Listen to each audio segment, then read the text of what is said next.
You opened up all electronics to see what's inside. Are you fascinated by how electronics work? Do you want the power to build whatever you can imagine? Want to learn how to build this? Stick around to find out. Like, share, and subscribe for more. With that out of the way, let's begin. This is the schematic of the NE555 stable mode. R1 and R2 are 4.7K resistors and C is a 100 microfarad capacitor.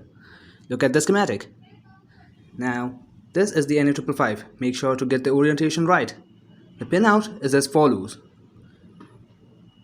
1, 2, 3, 4, 5, 6, 7, and 8. This is a quick montage of me building the circuit.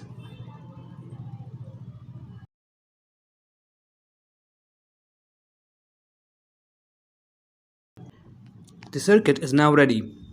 Let's plug it to the power. This is the VCC plug and this one is the ground. Oh shit. That wasn't supposed to happen. Okay, that was supposed to happen. The LED is now blinking. If you like this video, please subscribe. With that, goodbye.